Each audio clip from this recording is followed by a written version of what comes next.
Next is Terry Hall, nominated by Anthony Torres from the Kent County Veterans Treatment Court.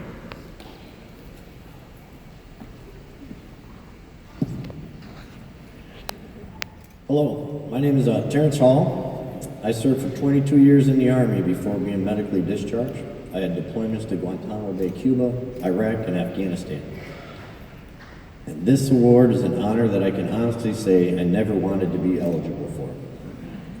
Yet the circumstances of my life at that time made the situation that landed me in court inevitable. The Army had told me that I was broken and crazy and they didn't need me anymore. I was given a flag and discharged. I began receiving my disability pay for PTSD and a mild TBI and other minor physical ailments.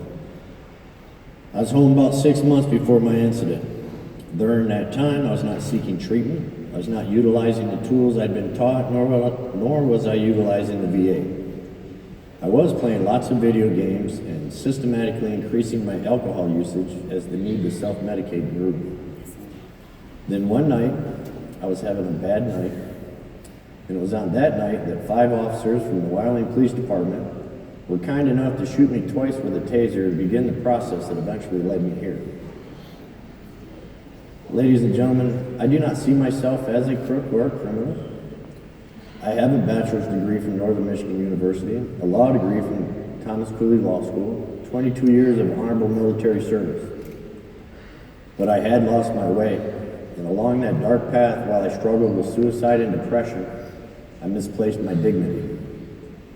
Kent County Veterans Treatment Court helped me recover my dignity. Kent County Veterans Treatment Court promotes sobriety, recovery, and stability through a coordinated response that involves cooperation and collaboration with the community, the Veterans Administration, and other statewide partners. Veterans Treatment Court is not a get-out-of-jail-free card, and neither is it a leniency program. Probationers in Veterans Treatment Court will complete 2 and 3 times the requirements of a normal criminal case. My journey to a healthy me began with Judge Cortez. After recommendations from the treatment team, the judge ordered me into counseling for PTS and treatment for alcohol abuse.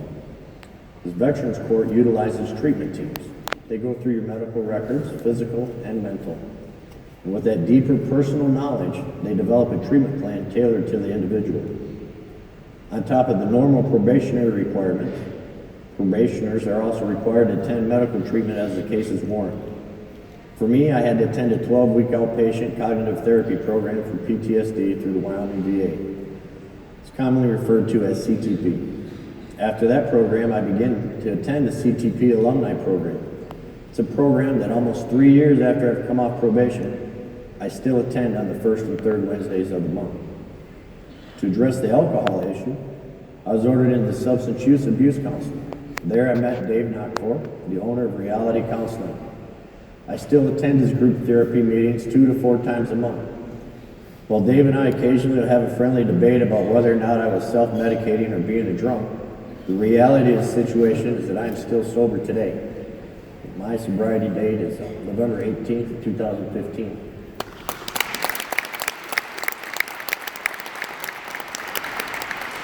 And it is with all honesty and sincerity, I can promise you that I am alive and sober because of Judge Cortez and the citizens of Kent County cared enough to set up a Veterans Court.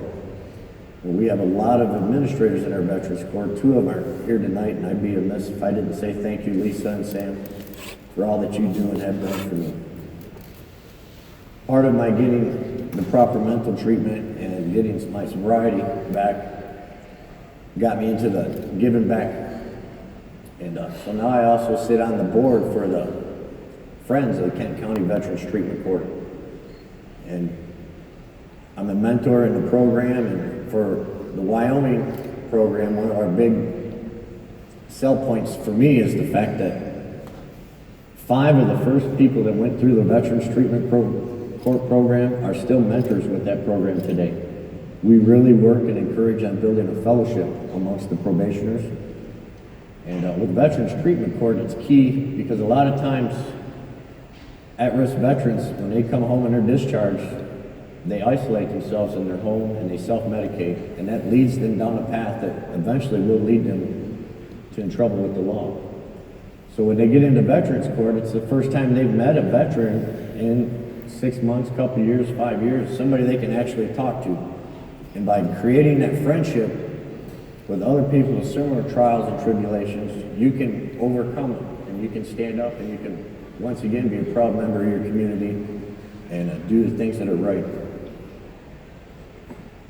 That's the short version of my story, so I just want to say thank you guys very much. Without the Veterans Treatment Court, there are people here today that would not be alive. I promise you, I'm one of them. I think we've heard it here today, and it's because I would have never got help. So thank you. Your work does make a difference. All the countless extra hours you put in that are unpaid, all the time and love that you give us is well appreciated, and it does work. Thank you.